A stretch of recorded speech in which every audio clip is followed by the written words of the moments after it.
तो greatest integer function यहाँ लिखा हुआ ग्रेटेस्ट इंटीजर फंक्शन। तो आज हम लोग ग्रेटेस्ट इंटीजर के बारे में जानेंगे, उसके बाद इसका लिमिट के बारे में सीखेंगे हम लोग।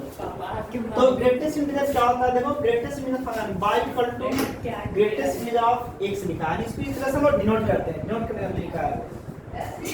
तो greatest integer x indicates the integer part of x which is the nearest and smaller integer to x. It is also known as floor of x. इसको floor of x बोलते हैं। तो यहाँ पे लिखा हुआ लैंग्वेज को देखना होगा, कह रहा है कि indicate the integer part of x which is the nearest and smaller integer to x. x जो नंबर होगा उसका नियरेस्ट ऑफ स्मॉलर होगा। जैसे यहाँ पे कोई एग्जांपल मैसेज दिया 2.1 ग्रेटेस्ट इंटीजर ऐसे लिख दिया, तो यहाँ पे हमने 2 लिखा, यहाँ पे 2.1 लिखा। इस लैंग्वेज के बारे में indicate the integer part of x which is the nearest and a smaller integer. 2.1 लिखा, यहाँ पे 3 होगा, तो 2.1 का नियरेस्ट इंटीजर कौन दिख रहा है, तो 2.1 का नियरेस्ट इंटीजर और स्मॉलर होना चाहिए।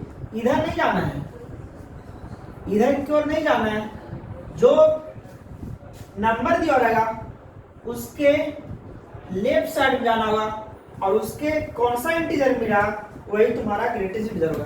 तो बताओ इधर नहीं जाना है, जाना है इस साइड की तरफ, यानी इस साइड में आना है तुमको, इस इंटीजर के पास। तो इधर में आने पर तुमको कौन सा इंटीजर दिख रहा है, 2 दिख रहा है, यानी 2.1 का ग्रेटेस्ट इंटीजर क्या होगा, तो आंसर मिलेगा 2।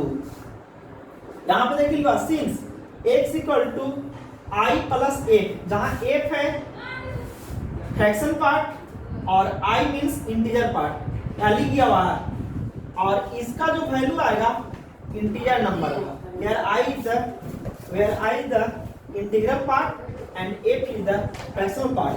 जैसे यहाँ पे देखो 2 है जो इंटीजर पार्ट है और 0.1 है जो फ्रैक्शनल पार्ट है, इसको ऐसे लिख सकते हैं f इक्वल टू 0.1 है और इसका जो इंटीजर है 2 होगा। यही हो गया। इसमें देखो इतना ग्रेटेस्ट इंटीजर x बराबर i, यानी i बराबर 2 है, इसलिए इसका मतलब लिख दिया 2 लिख दिया। किसी का भी इंटीजर निकालना है,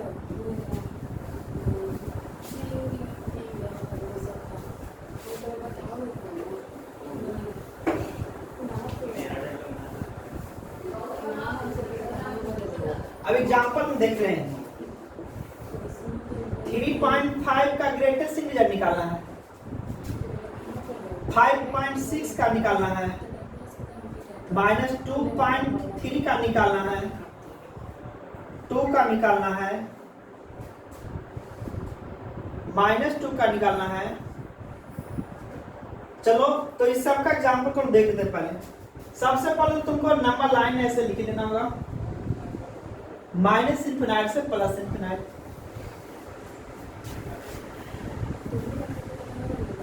वन 2 3 4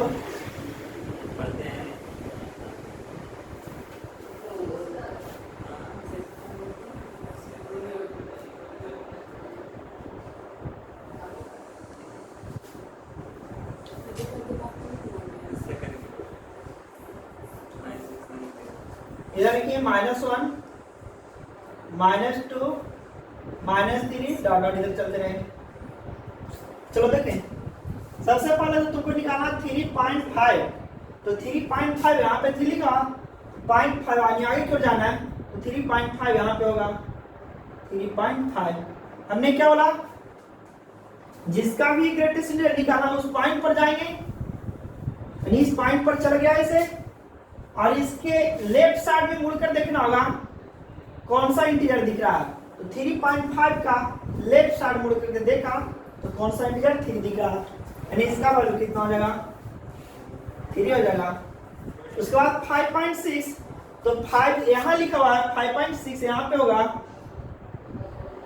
अब बताओ 5.6 के लेफ्ट में मुड़ेंगे तो कौन सा इंटीजर दिखेगा? तो इसका 5 हो जाएगा।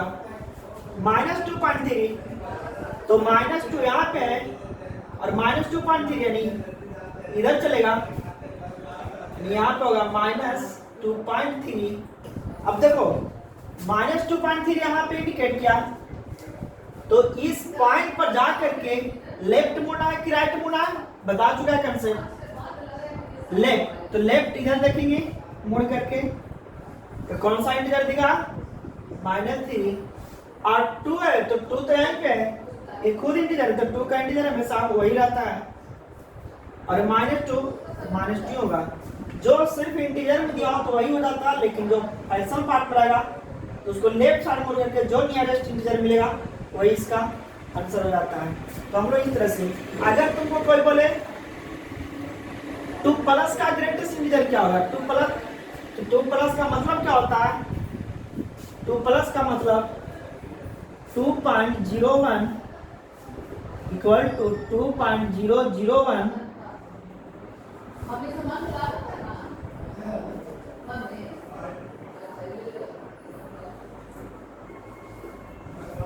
2.0001 मैंने इस तरह से लिखते जाएंगे। अब इसका ग्रेटेस्ट इंटीजर जो मिलेगा 2 मिलेगा, और इसका भी ग्रेटेस्ट इंटीजर 2 मिलेगा, और इसका भी ग्रेटेस्ट इंटीजर 2 मिलेगा, यानी डॉट आउट करते जाएंगे सबका 2 देगा। लेकिन अगर 2 माइनस लिखा हुआ है, इसका मतलब हम लोग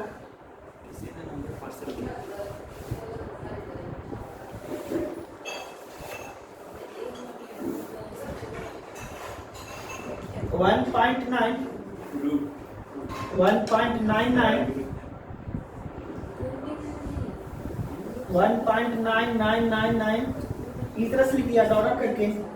अगर इसका ग्रेटेस्ट इंटीजर बोलेगा तो 1, इसका भी ग्रेटेस्ट इंटीजर 1 और इसका भी ग्रेटेस्ट इंटीजर 1 होगा।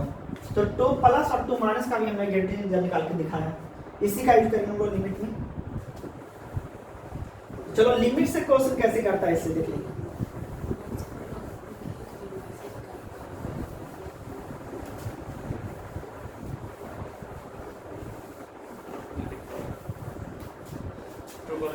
क्वेश्चन है लिमिट x टेंड्स टू 3 लेते हैं और ग्रेटेस्ट इंटीजर x।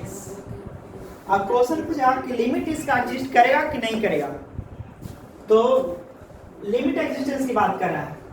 तो सबसे पहले तो तुमको LHL और RHL निकालना होगा, तो ऐसे लिख लेना होगा, 3 का लिख दिया, इस साइड से इधर में आएंगे तो हो गया RHL, इस साइड से आएंगे हो गया LHL। सबसे पहले हम निकालते हैं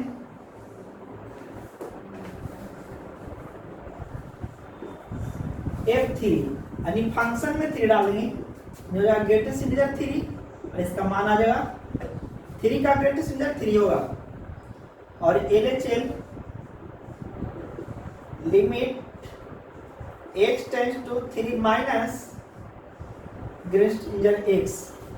3 माइनस बोला था कि तो एग्जाम्पल बताया था, 3 माइनस कहने का मतलब हो गया 2.9 2.999 तो अगर बोलेगा इसका ग्रेटेस्ट इंटीजर कितना होगा 2.9, तो आंसर होगा 2.99, इसका ग्रेटेस्ट इंटीजर भी 2 होगा, यानी सभी का 2 होगा। तो अब तुमको डायरेक्टली बोला जाए कि 3 माइनस का ग्रेटेस्ट इंटीजर क्या होगा, तो आंसर क्या मिलेगा 2 मिलेगा। इसका ग्रेटेस्ट इंटीजर क्या मिल जाएगा, तो 3 माइनस 2 का 3 minus greatest integer equal to 2। RHL की बात करें, ये limit x tends to 3 plus greatest integer x, इसी तरह से करेंगे 3 plus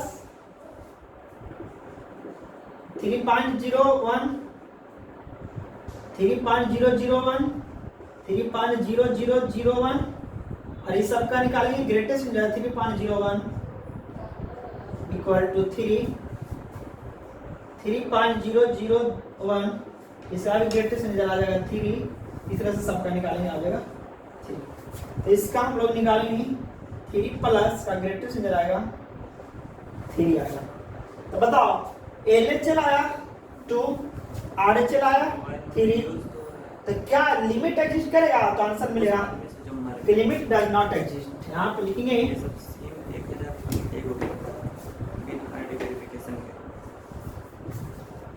limit does not exist.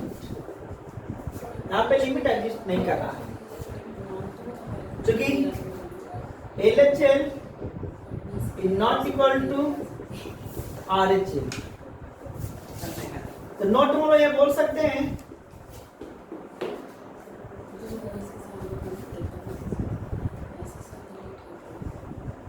any integer having limit does not exist। Any integer having limit does not exist। Any integer having greatest integer, sorry, any integer having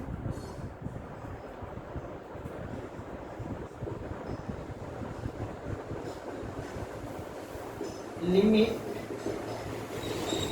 in case of greatest integer function, greatest integer function में अगर integer number पर limit निकालना है तो वहां पे exist नहीं करेगा। जैसा कि यहाँ पे देख लिया कोई भी नंबर का 3 पर यहाँ निकाला था, 4 पर, 5 पर, 2 पर, -1, -3 किसी पर निकालिए तो देखना LHL और RHL बराबर नहीं आएगा, तो वहां पे लिमिट एग्जिस्ट नहीं करता है। लेकिन अगर तुमसे बोलेगा क्या LHL एग्जिस्ट कर रहा तो बोलेगा आंसर हाँ, RHL एग्जिस्ट कर रहा तो आंसर बोलेगा हाँ। लेकिन बोला क्या लिमिट ऐसे करके क्वेश्चन तुमसे पूछ दिया कि limit x tends to 3 greatest integer x exist करेगा तो आप लिखना होगा नॉट एग्जिस्ट। यहाँ पे लिमिट एग्जिस्ट नहीं किया। तो ग्राफिकल मेथड से थोड़ा सा देखेंगे इसको हम।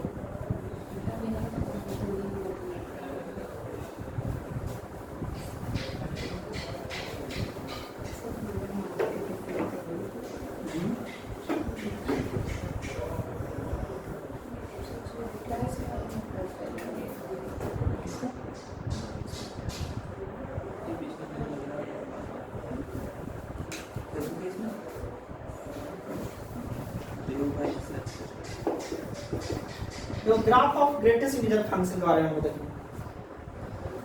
तो सबसे पहले तो ग्राफ ऑफ ग्रेटेस्ट इंटीजर के लिए तुमको एक्स एक्सिस और वाई एक्सिस इस तरह से ले लेना होगा।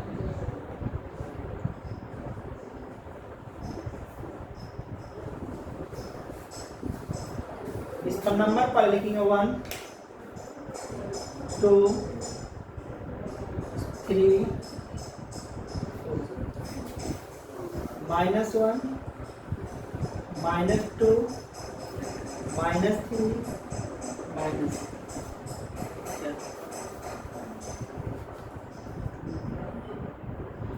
1 2 3 4 -1 -2 -3 चलो देखते हैं पहले इस 0 और 1 के बीच में खोलना। तो 0 का ग्रेटेस्ट इंटीजर 0 होगा, 0.1 का 0 होगा, 0.2 का 0 होगा। इसे 0 आप लिया 0 के जैसे 0.1 तो 0.1 तो इधर होगा, 0.2 इधर होगा। अब इसके लेफ्ट साइड में देखिए कौन सा इंटीजर दिख रहा है, तो सबका 0 सब वैल्यू पर दे रहा है 0 यानी सबका दे दिया 0। अगर 0.99999 इस तरह से देगा ग्रेटेस्ट इंटीजर तभी मान 0 देगा। लेकिन अगर 1 की बात करेगा तो इसका ग्रेटेस्ट इंटीजर 1 हो जाएगा। अब बताओ, 0 से 1 के पहले तक का ग्रेटेस्ट इंटीजर 0 दे रहा है, तो 0 पर 0 दे रहा था, 0 पर 0 दिया, 0.1 पर 0 दिया, तो सब जितना वैल्यू सबका 0 वैल्यू दे रहा है। कहने का मतलब है इसका ग्राफ ऐसे होगा, यहाँ पे ऐसा ना देगा, और 1 पर 1 दे रहा है, क्योंकि यहाँ पे पाई का मान 0 दे रहा है, इसलिए यहाँ पे हमने वैकेंट छोड़ दिया। अब 1 से स्टार्ट करेगा, तो फिर देखो 1 का 1 दिया, 1.1 की ग्रेटेस्ट इंटीजर बात करें तो 1 देगा, 1.2 की बात करेगा तो 1 देगा, 1.5 की बात करेगा 1 देगा, डॉट डॉट डॉट 1.999 इस तरह से देगा तब भी 1 देगा, और 2 पर आएगा उसका ग्रेटेस्ट इंटीजर 2 दे देगा, तो 1, तो 1 से 2 के पहले तक का ग्रेटेस्ट इंटीजर 1 दे रहा है। 1 तुमको बाइक बोलो यहाँ पे दिख रहा है, 1 पर 1 दे रहा है, इसको रख देंगे इस तरह से, और 1 से 2 के पहले तक का सबका वैल्यू दे रहा है 1, इसलिए यहाँ पे जाएगा 2 पर दूसरा वैल्यू देगा, यानी 2 का ग्रेटेस्ट इंटीजर 2 है, इसलिए 2 पर हमने वैकेंट छोड़ दिया। उसके बाद देखो 2 पर 2 दे रहा है, यहाँ पे आएंगे 2 के सामने में, फिर इसको ऐसे रखेंगे, फिर 3 तक के 3 के पहले तक का सबका वैल्यू 2 देगा ग्रेटेस्ट इंटीजर, यहाँ पे इस तरह से आएगा। अब इसी तरह से तुम करते रहो इस तरह से। इधर में आते हैं माइनस के लिए, तो माइनस 0.1 की बात करेगा तो सोच लो, माइनस 0.1 करने का मतलब इधर होगा, और इसका लेफ्ट साइड का इंटीजर दिखेगा तो -1 देगा, नहीं इसका -1 देगा। माइनस 0.2 की बात करेगा तभी मान देगा, और यहाँ से यहाँ तक का -1 यहाँ पे दे रहा, इसलिए और -1 पर -1 ही देगा, इसलिए इधर इसको रखेंगे और यहाँ से यहाँ तक की वाला पैकिंग करें। फिर देखो यहाँ से यहाँ तक के जाएगा, यहाँ पे वैकेंट छोड़ेगा, यहाँ पे देख रहा लग रहा है कि एक सीढ़ी की तरह बनते जा रहा है, जो ग्राफ है एक सीढ़ी की तरह बनते जा रहा है। तो अगर सोच लो, अभी हम एक किसी पर वैल्यू इसका लिमिट निकालने की बोला था, एक नोट में लिखा था कि किसी भी इंटीजर पर लिमिट एग्जिस्ट नहीं करेगा।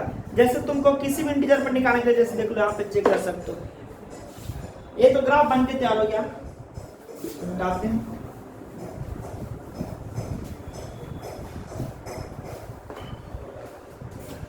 देखो ये हो गया y equal to greatest integer x का ग्राफ।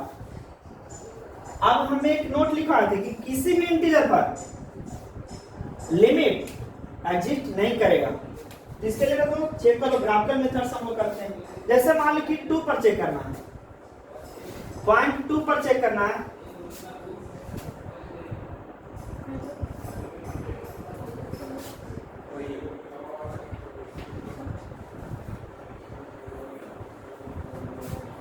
तो पॉइंट जैसे देखो 2 पर चेक करना आपको है, तो अभी बताए थे कंसेप्ट कि इस पॉइंट पर लिखना होगा एट x इक्वल टू 2 पर चेक करना है।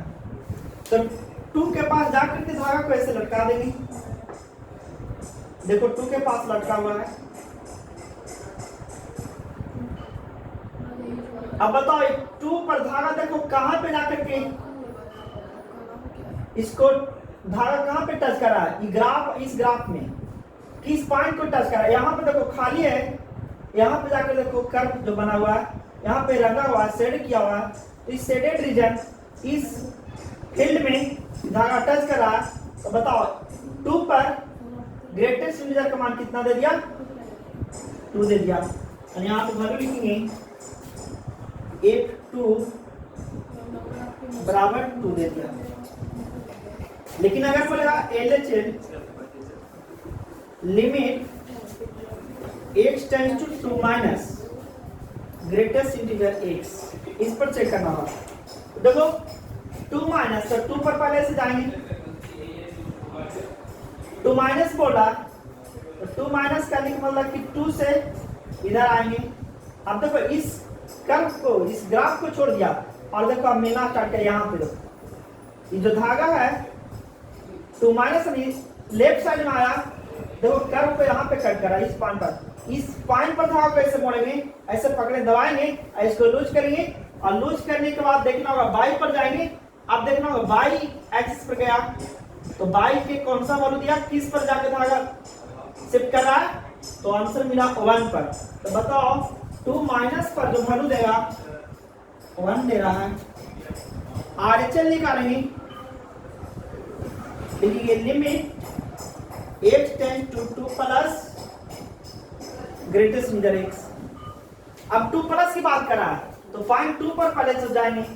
2 पॉइंट पर देखो, पॉइंट 2 पर जाकर पहले शिफ्ट कर दिया। तो हमको LHL जाना है कि RHL, क्वेश्चन दिया RHL निकालने के लिए, तो RHL करने का मतलब समझ जाएगा। हम लोग थोड़ा सा इधर बढ़ाएंगे। अब देखो इस कर्व को छोड़ रहा है और ये वाला कर्व को कटना स्टार्ट कर दिया। तो बताओ जिस कर्व को कट करता, जहां पे कट करता वहां पे उस धागा को ऐसे पकड़ेंगे और इसको लूज करेंगे और लूज करने के बाद बाई एक्सिस पर उसको ऐसे मिलाना है। तो देखो कहां पे मिला, 2 पर, इसलिए इसका जो वैल्यू होगा 2 होगा। अब बताओ हमने पहले बोला था कि लिमिट एग्जिस्ट करने के लिए वैल्यू ऑफ फंक्शन की कोई जरूरी नहीं है, इसका कोई मीनिंग नहीं है, क्योंकि एक 2 बराबर 2 आ गया। तो लिमिट एग्जिस्ट करने के लिए सिर्फ LHL और RHL को देखना होगा। यहाँ पर बताओ LHL और RHL बराबर हुआ, यहाँ लिखना होगा LHL is not equal to RHL। यहाँ पर लिखना होगा लिमिट डज नॉट एग्जिस्ट। यहाँ पे लिमिट एग्जिस्ट नहीं किया। हाँ LHL एग्जिस्ट कर रहा, RHL एग्जिस्ट कर रहा, लेकिन लिमिट एग्जिस्ट नहीं कर रहा। अब तुमसे क्वेश्चन ये भी करेगा कि क्या लिमिट जो है कंटिन्यूअस है या डिसकंटिन्यूअस है। तो हमने क्या होता है कि हाँ कंटिन्यूटी चेक करने के लिए LHL, RHL और VF तीनों बराबर होना चाहिए। यहाँ देखो LHL आया 1 और RHL आया 2, तो यहाँ पे VF निकालने की भी जरूरत नहीं है, टाइम वेस्ट करना भी नहीं है तुमको, क्योंकि LHL और RHL बराबर आया ही नहीं, VF क्यों निकालेंगे। लेकिन चलो पहले से निकला हुआ था, ये बता रहे कि अगर LHL और RHL बराबर नहीं हुआ तो हम VF नहीं निकालेंगे, निकालना फिर टाइम वेस्टेज होगा। तो सबसे पहले तुमको कंटिन्यूटी चेक करने के लिए LHL, RHL, VF तीनों बराबर होना चाहिए। यहाँ पे तो तुमको LHL, RHL बराबर नहीं है, इसलिए यहाँ पे लिखना होगा डिसकंटिन्यूअस। अब तुम ये भी बोल सकते हो कि जितना भी ग्रेटेस्ट इंटीजर होता है, हो गया ना, कॉल आ गया तो हो गया।